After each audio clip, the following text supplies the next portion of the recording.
Hi there, I'm Aislin, the cartoonist, back again. I want to wish you all a very happy St. Patrick's Day this week. And I hope you all enjoy the St. Patrick's Day parade on Sunday. We've been doing that since 1824, every year, getting together for that parade. Wonderful event. It's thought of as being the sort of the opening of spring, really, the St. Patrick's Day parade here in Montreal. The problem is, what's the day going to be like? We never know how the weather is going to act. One thing we do know for certain about the St. Patrick's Day parade, that there will be potholes. No matter, though, we all have such a great time. The St. Patrick's Day parade is no longer just for Irish Montrealers. It's for all of us.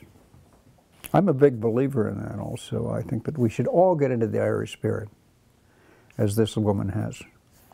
The St. Patrick's Day parade is one of the most bilingual events that we have here in Montreal. So let's hope that the language police don't show up in some Irish pub as they have in the past. You know, personally, I've traveled to Ireland any number of times. Loved the place. In fact, I lived there for a month or so in the early 1970s. A very different place back then, what with the Troubles. Here's a sketch that I did at the time of Londonderry, quite grim and forbidding. But the thing is that I loved the place because it reminded me of my favorite North American city, Quebec City, both being walled cities. Nevertheless, everywhere you went, particularly in the north, there were armed sandbags, soldiers, armed vehicles. It could be particularly scary there during holiday events. For example, the July the 12th parade in Belfast. Now, these are first impressions that I had of Ireland in the 1970s led to some very strong, indeed grim cartoons on the Irish situation that I drew for the Gazette in the 1980s and 1990s. Two sectarian men, Protestant, Catholic, shooting each other to bits. An Orangeman, a Protestant in full parade regalia. Or here, quite sarcastically, a travel agent in Belfast where they could arrange romantic tours to Beirut. Thankfully, all of that has changed. North and south in Ireland, a delightful place to visit. Here I am in front of a place I discovered, the Cartoon Inn, a pub in County Wicklow.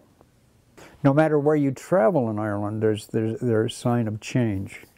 Here, for example, construction cranes replacing church spires. This is not to suggest that religion is no longer a part of the social life in Ireland. Several years ago, Patrick Watson, the Toronto author and broadcaster, was writing a book on Ireland. Loves the place as much as I do, called Finn's Thin Book of Irish Ironies. A lot of fun.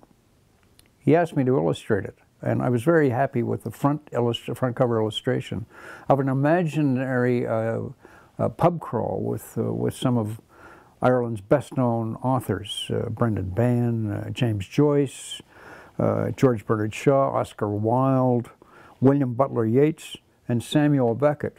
That would be quite the party.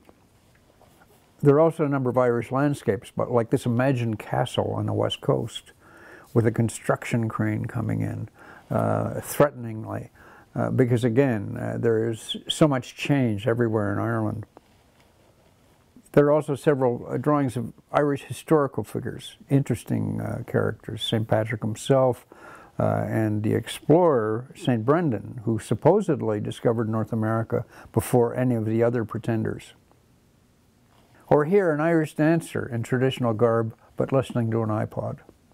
Back in 1985, I received a nice note from Martin Conway, a well-known Montrealer within the Irish community here, asking if I would do a sketch of that year's Irishman of the Year, who turned out to be Danny Gallivan, the legendary hockey broadcaster. So I did a sketch of Danny, went down to the breakfast and gave it to him. And it's become quite a tradition, actually. Every year, ever since, I've been drawing the Irishman of the Year. Different people who've done wonderful things for the community in one way or another. One year, Bill Hurley was named Irishman of the Year, and he quietly asked me if I'd draw him looking like Brad Pitt. I mean, as if.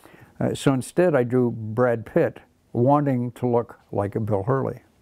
Last Saturday at the Irishman of the Year breakfast, I did a drawing of the Irishman of the Year, Wayne Hogan, who's done great work in the community, supported many charities. He's also a bit of a hockey coach.